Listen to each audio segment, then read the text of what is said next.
आप सभी को जय मसीह की हमारे YouTube चैनल में आप सभी का स्वागत है। आज हम जानेंगे जब हम झूठ बोलते हैं तब हम किससे झूठ बोलते हैं और उसका परिणाम क्या होता है।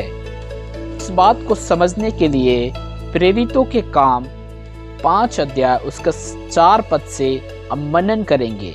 इसमें लिखा है, जब तक वह तेरे पास रही क्या तेरी ना थी, और जब बिक गई तो क्या तेरे वश में ना थी। तूने यह बात अपने मन में क्यों विचारी? तू मनुष्यों से नहीं परंतु परमेश्वर से झूठ बोला है। यहाँ पर पतरस अन्यन्य से कह रहा है कि तूने मनुष्यों से नहीं, तूने मेरे से नहीं, लेकिन तूने परमेश्वर से झूठ बोला है। तूने ऐसा क्यों किया कहकर पतरस अन्यन्य से कह रहा है। मेरे प्रियो, आजकल अधिकतर लोग झूठ बोलते हैं। बच्चे माता पिता से, पत्नी पति से, पति पत्नी से, माता पिता बच्चों से, नौकरी पर जाने वाले अपने मालिक से झूठ बोलते हैं, मालिक नौकरों से झूठ बोलते हैं, दोस्त दोस्त से झूठ बोलता है।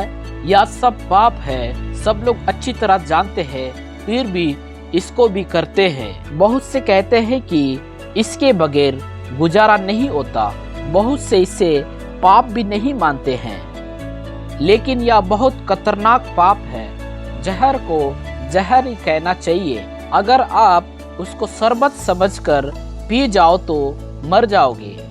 बहुत से लोग झूठ को शरबत समझकर खूब पी रहे हैं, परंतु यह झूठ मनुष्यों से नहीं परमेश्वर से बोला जा रहा है, और परमेश्वर सब झूठ बोलने वालों को नरक की आग में डालने वाला है। क्योंकि वचन में लिखा हुआ है, प्रकाशित वाक्य 21 का 8 पद में लिखा है, परंतु डरपोकों और अविश्वासियों और घिनौनों और हत्यारों और व्यभिचारियों और टोनों और मूर्ति पूजकों और सब झूठों का भाग उस झील में मिलेगा जो आग और गंधक से जलती रहती है। यह दूसरी मृत्यु है। प्रकाशित वाक्य 22 अध्याय उसका 15 पद में लिखा है, पर कुत्ते और टोने और व्यभिचारी और हत्यारे और मूर्ति पूजक और हर एक झूठ का छाने वाला और गढ़ने वाला बाहर रहेगा। हम लोग विश्वासी है और परमेश्वर पर विश्वास रखते हैं, और वह हर जगह है, सब कुछ जानता है, और उसके खिलाफ हमें पाप नहीं करना है। यहाँ पर अनन्या नामक एक विश्वासी है। उसने कहा, मैं अपनी जमीन बेचकर सारा पैसा प्रभु की सेवा के लिए दे दूंगा।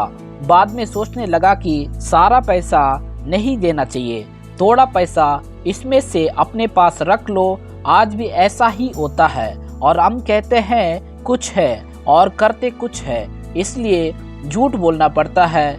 जो हमने कहा यदि वही करे तो झूठ नहीं बोलना पड़ेगा। सचमुच इस भाई ने थोड़ा पैसा रख लिया और बाकी पैसा पतरस को ला कर दिया।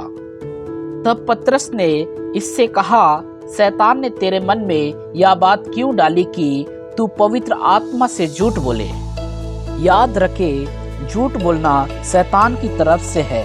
वह हमारे मनों में डालता है कि तुम झूठ बोलकर अपना पाप छिपाओ, किसी को पता नहीं चलेगा, लेकिन परमेश्वर सब कुछ जानता है।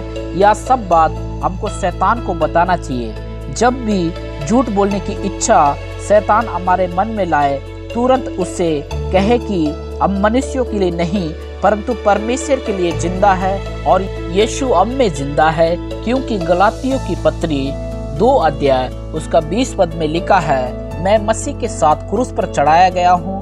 अब मैं जीवित ना रहा, पर मसीह मुझ में जीवित है, और मैं शरीर में अब जो जीवित हूँ केवल उस विश्वास से जीवित हूँ जो परमेश्वर के पुत्र पर है, जिसने मुझसे प्रेम किया और मेरे लिए अपने आप को दे दिया।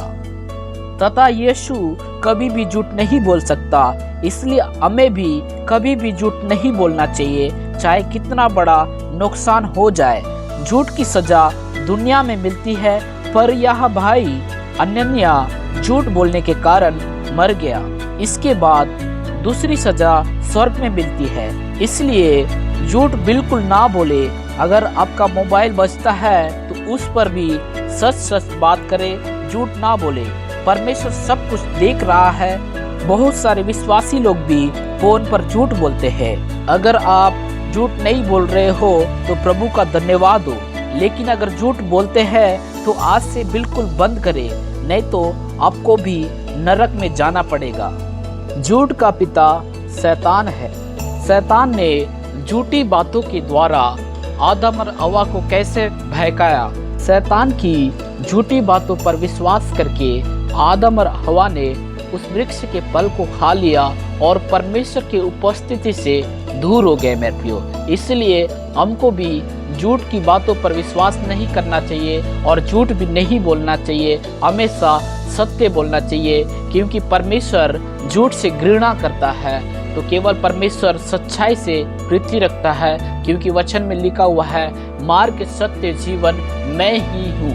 यीशु मसीह सत्य है, इसलिए वो सच्चाई से प्रसन्न होता है। इसलिए हमको झूठ नहीं बोलना चाहिए। परमेश्वर आप सभी को इन वचनों के द्वारा आशीष दे। ऐसे ही वीडियो को प्राप्त करने के लिए चैनल को फॉलो करें, सब्सक्राइब करें, लाइक करें, कमेंट करें और शेयर कीजिए, ताकि दूसरे लोग भी आशीषित हो।